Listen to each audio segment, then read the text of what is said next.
తెలియదు, ప్రియదర్శి గారు ఎట్లాగ ఈ కథలోకి వస్తారో తెలియదు.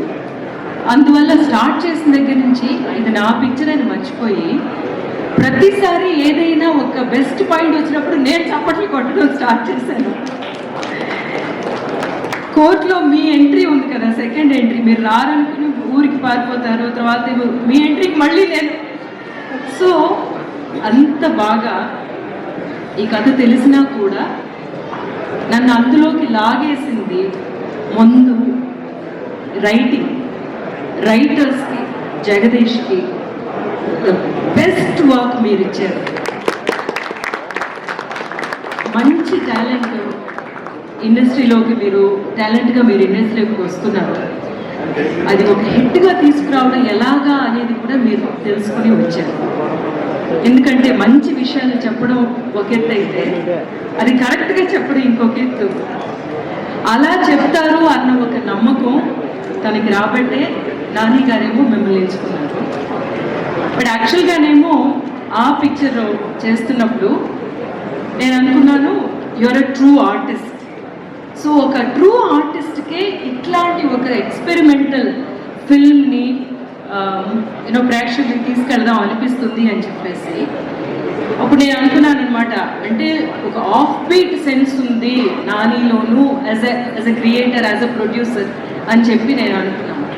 బట్ యాక్చువల్గా చూసుకుంటే ప్రశాంత్ వర్మ లాంటి ఒక స్పార్క్ని యూ ఐడెంటిఫైడ్.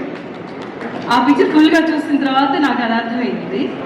ఆ తర్వాత హనుమాన్ వచ్చినప్పుడు అనుకున్నాను తీసుకొచ్చింది ఎవరు, మా నాని అని.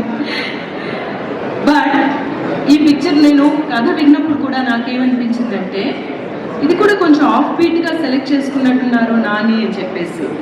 బట్ నాకేదో చాలా నచ్చింది ఆయన నాకేమో నా పోర్షన్ మాత్రమే చెప్పారు జగదీష్. చాలా కష్టపడి నా పోర్షన్ చెప్పారు. ఆయన చెప్తూనే ఉన్నారు, నేను ఎప్పుడు ఇలాగా మీ పోర్షన్ మాత్రం చెప్పాలి అని చెప్పలేదు మేడం, నేను అమ్మో ఫుల్గా చెప్తాను, ఫస్ట్ టైం మీకు మీ పోర్షన్ చెప్తున్నాను నేను. ఆ రోజు టైం లేదు మనకి కదా, అందువల్ల అందులోనే నాకు అర్థమైంది ఇది చాలా గ్రిప్పింగ్గా ఉండే ఒక స్క్రీన్ ప్లే అని అర్థమైంది. కానీ ఇట్లాంటి కమర్షియల్ ఫిల్మ్ అనేది చూసిన తర్వాత నాకు అర్థమైంది. It's a fantastic commercial film. Start చేసిన దగ్గర నుంచి ఫినిష్ అయ్యేంత వరకు నెక్స్ట్ ఏం జరుగుతుంది. ఫస్ట్ ఏమో విక్టిమ్ సైడ్ నుంచి, మన చందు సైడ్ నుంచి అని అనుకున్నారు.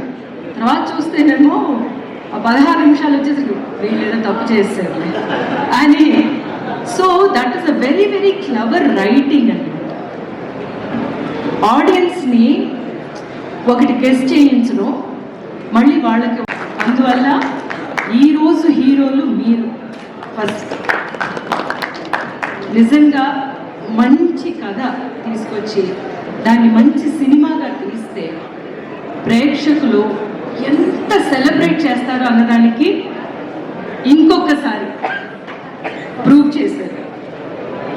ప్రతిసారి ప్రేక్షకుల మీద మనం ఆ నమ్మకం పెట్టి మంచి సినిమా ఇస్తే డెఫినెట్గా ఎలాంటి సినిమా అయినా సరే తల మీద ఎత్తుకొని బాగా సెలబ్రేట్ చేస్తారు అనేదానికి కోర్ట్ అగైన్. సో ఈ పిక్చర్లోని ప్రతి